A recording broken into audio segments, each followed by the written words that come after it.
Good morning সবাইকে। আজকে যে টপিকটি আলোচনা করব খুবই ইম্পর্টেন্ট টপিক, সেটি কি সেলফ ইনকম্প্যাটিবিলিটি। সেলফ ইনকম্প্যাটিবিলিটি পড়ার আগে আমাদের জানতে হবে মেল স্টেরিলিটিটা কি জিনিস। মেল স্টেরিলিটি ও সেলফ ইনকম্প্যাটিবিলিটির মধ্যে পার্থক্য রয়েছে। অনেকে গুলিয়ে ফেলে, মেল স্টেরিলিটি যা হয় তাহাই ভাবে যে সেলফ ইনকম্প্যাটিবিলিটি। মেল স্টেরিলিটিটা কি জিনিস? মেল স্টেরিলিটি একটা উভলিঙ্গ ফুলের ক্ষেত্রে আমরা দেখতে পাচ্ছি পরাগধানী লক্ষ্য করে। পরাগধান থেকে কি উৎপন্ন হয়? পরাগ রেণু উৎপন্ন হয়।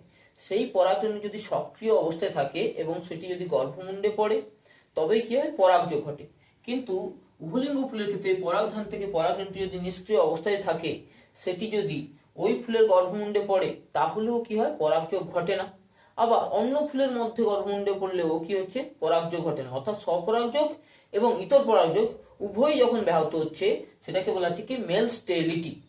কিন্তু আমরা সেলফ ইনকম্প্যাটিবিলিটির ক্ষেত্রে আমরা দেখব সেখানে কিন্তু পরাগধান থেকে পরাগরেণুটি যে উৎপন্ন হয় সেটি কিন্তু নিষ্ক্রিয় অবস্থায় নয়, সেটি কিন্তু সক্রিয় অবস্থায় উৎপন্ন হয় পরাগরেণুটি। সেই পরাগরেণু যখন অন্য ফুলের গর্ভমুণ্ডে পড়ছে তখন কি হচ্ছে? অন্য ফুলের গর্ভমুণ্ডে পড়লে তখন পরাগযোগ ঘটছে, অর্থাৎ ইতর পরাগযোগ ঘটছে। কিন্তু যদি ওই গাছের ওই ফুলের মধ্যে যদি পড়ে তাহলে আমরা দেখব যে ওই পরাগযোগটা ঘটবে না। অর্থাৎ স্বপরাগযোগ যখন ব্যাহত হবে তখন তাকে আমরা বলবো কি? Self incompatibility. তাহলে সেলফ ইনকম্প্যাটিবিলিটির ক্ষেত্রে আমরা দেখতে পাচ্ছি যে স্বপরাগযোগ ব্যাহত হচ্ছে কিন্তু ইতর পরাগযোগ ঘটবে। এইবারে আমরা জানবো সেলফ ইনকম্প্যাটিবিলিটি ভাগগুলো জানবো। সেলফ ইনকম্প্যাটিবিলিটি যদি আমরা ভাগগুলো দেখি, সেলফ ইনকম্প্যাটিবিলিটিকে আমরা দু ভাগে ভাগ করি। একটি হলো কি হেটারোমরফিক, আর একটি কি হোমোমরফিক। তোমরা বুঝতে পারছো যে হেটারোমরফিকটা কি জিনিস? হেটারোমরফিক মানে হলো, হেটারো মিন্স হলো ডিফারেন্ট, আর মরফিং হলো মরফোলজিক্যাল অফ ফ্লাওয়ার, এখানে বোঝাতে হচ্ছে। তাহলে এখানে ফ্লাওয়ারের কি হচ্ছে? ডিফারেন্ট মরফোলজি লক্ষ্য করা যাচ্ছে, তখন তাকে বলছে হেটারোমরফিক সেলফ ইনকম্প্যাটিবিলিটি। এই হেটারোমরফিক সেলফ ইনকম্প্যাটিবিলিটি কার ক্ষেত্রে লক্ষ্য করা যায়? প্রাইমুলা বলে একটি গাছ আছে, তার ক্ষেত্রে আমরা হেটারোমরফিক ইনকম্প্যাটিবিলিটি লক্ষ্য করা যায়। এই প্রাইমুলা যে গাছের ক্ষেত্রে যে হেটারোমরফিক ইনকম্প্যাটিবিলিটি লক্ষ্য করা যায়, প্রাইমুলার ক্ষেত্রে দু ধরনের ফ্লাওয়ার লক্ষ্য করা যায়। একটি হলো কি পিন ফ্লাওয়ার, আর একটি হলো থাম ফ্লাওয়ার। তাহলে প্রাইমুলার ক্ষেত্রে বললাম দু ধরনের ফ্লাওয়ার লক্ষ্য করা যাচ্ছে, একটি হলো পিন ফ্লাওয়ার, আর একটি বললাম থাম ফ্লাওয়ার।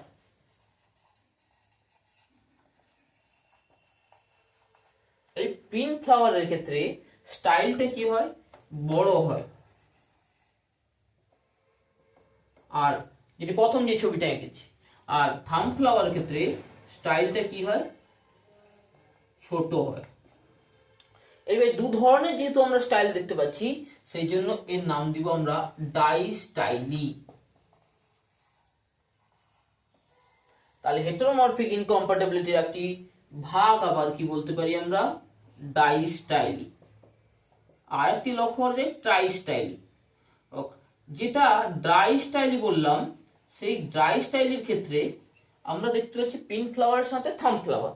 তাহলে পিন ফ্লাওয়ারের সাথে যদি থাম ফ্লাওয়ারের কি পরাগরেণুগুলি কি কম্প্যাটেবল হবে না ইনকম্প্যাটেবল হবে? দেখো, পিন ফ্লাওয়ার একই রকম ভাবে আরেকটা পিন ফ্লাওয়ার যদি আঁকা হয় তাহলে আমরা দেখতে পাবো তাদের কি হচ্ছে না, তাদের পুংকেশর থেকে কোনোদিন আবার গর্ভমুণ্ডে তো পরাগরেণু পড়তে পারছে না।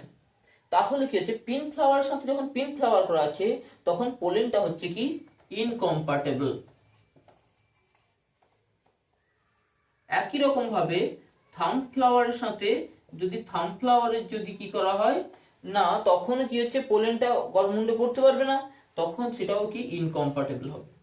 কিন্তু পিন ফ্লাওয়ারের সঙ্গে থাম ফ্লাওয়ারের ক্ষেত্রে যদি করা হয় তাহলে এই যে আমি যে ছবিটা এঁকেছি সেটা একটা পিন ফ্লাওয়ার, এটা একটা থাম ফ্লাওয়ার।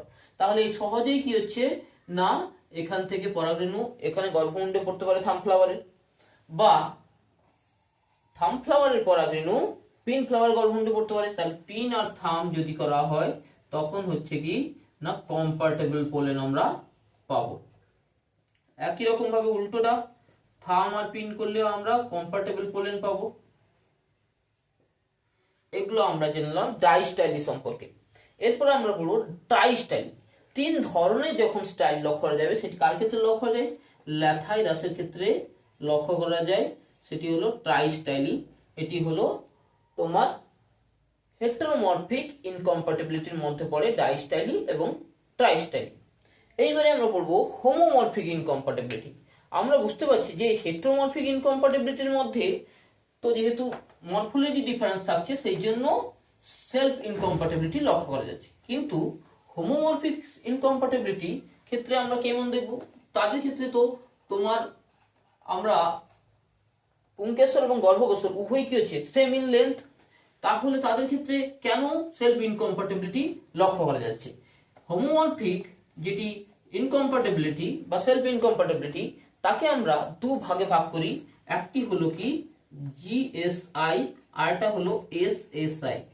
জিএসআই এর পুরো নাম হলো গ্যামেটোফাইটিক সেলফ ইনকম্প্যাটিবিলিটি, এসএসআই এর পুরো নাম হলো sporophytic self incompatibility. Gametophytic self incompatibility এই কথাটার মধ্যে বুঝতে পারছো যে নিশ্চয়ই গ্যামেটের কথা আসবে। গ্যামেট বা পরাগ রেণু, এখানে যেহেতু পরাগ রেণুর দ্বারা যেহেতু এখানে পুংকেশরের পরাগ যোগ ঘটছে, সেই জন্য এটা জেনেটিক্যালি যেহেতু ইনকম্প্যাটিবিলিটি সাহায্য করছে, সেই জন্য এটাকে আমরা বলতে পারি গ্যামেটোফাইটিক। জেনেটিক্যালি আমরা এর ক্ষেত্রে শ্রেণী বিভাগটা করতে পারি। আর স্পোরোফাইটিক হলো যেহেতু এখানে ডিপ্লয়েড অ্যালিল দ্বারা নিয়ন্ত্রিত হয়। মোটামুটি গ্যামেটোফাইটিক ইনকম্প্যাটিবিলিটি এটি পরাগ রেণু দ্বারা নিয়ন্ত্রিত হয়, এবং যেটি স্পোরোফাইটিক ইনকম্প্যাটিবিলিটি এটি পরাগ রেণুর যে রেণু ধারণকারী কলা, সেই পরাগ রেণু ধারণকারী কলা দ্বারা নিয়ন্ত্রিত হয়। রেণু ধারণকারী কলা দ্বারা নিয়ন্ত্রিত। পরাগ রেণু ধারণকারী কলার ক্ষেত্রে আমরা দেখতে পাই ডিপ্লয়েড এবং গ্যামেটোফাইটিক ইনকম্প্যাটিবিলিটি হ্যাপ্লয়েড অ্যালিল দ্বারা নিয়ন্ত্রিত হয়। এইবারে আমরা জানবো এই যে গ্যামেটোফাইটিক ইনকম্প্যাটিবিলিটি এটি কোন গাছের ক্ষেত্রে লক্ষ্য করা যায়। গ্যামেটোফাইটিক ইনকম্প্যাটিবিলিটি লক্ষ্য করা যায় সোলানেসি ফ্যামিলির গাছের ক্ষেত্রে লক্ষ্য করা যায়, অর্থাৎ পটেটো ফ্যামিলির ক্ষেত্রে লক্ষ্য করা যায়। আর কার ক্ষেত্রে লক্ষ্য করা যায়? এবং পোয়েসি ফ্যামিলির ক্ষেত্রে আমরা গ্যামেটোফাইটিক ইনকম্প্যাটিবিলিটি লক্ষ্য করা যায়। কিন্তু আমরা স্পোরোফাইটিক ইনকম্প্যাটিবিলিটি কার ক্ষেত্রে দেখতে পাবো? স্পোরোফাইটিক ইনকম্প্যাটিবিলিটি লক্ষ্য করা যায় ক্রুসিফেরি বা ব্রাসিকেসি ফ্যামিলির ক্ষেত্রে আমরা দেখতে পাই, এবং আর একটি ফ্যামিলির ক্ষেত্রে দেখতে পাই সব থেকে ডাইকটের ক্ষেত্রে অ্যাডভান্স ফ্যামিলি অ্যাস্টেরেসি ফ্যামিলির ক্ষেত্রে আমরা স্পোরোফাইটিক ইনকম্প্যাটিবিলিটি লক্ষ্য করা যায়। এইবারে আমরা এই গ্যামেটোফাইটিক ইনকম্প্যাটিবিলিটি কে প্রথম এই গ্যামেটোফাইটিক ইনকম্প্যাটিবিলিটির ধারণা দিয়েছিল? বিজ্ঞানী ইস্ট অ্যান্ড ম্যানজেল ড্রপ বলে একজন বিজ্ঞানী, তিনি প্রথম এই গ্যামেটোফাইটিক ইনকম্প্যাটিবিলিটির ধারণা দিয়েছিলেন। তিনি বলেছিলেন গ্যামেটোফাইটিক ইনকম্প্যাটিবিলিটি এক ধরনের জিনের দ্বারা নিয়ন্ত্রিত হয়। সেই জিনটা কি? সেই জিনটাকে বলা হচ্ছে কি এস জিন। এই এস জিনের ক্ষেত্রে অনেক ধরনের অ্যালিল লক্ষ্য করা যায়। সেগুলি S1 হতে পারে, S2 হতে পারে, S3 হতে পারে, S4 হতে পারে।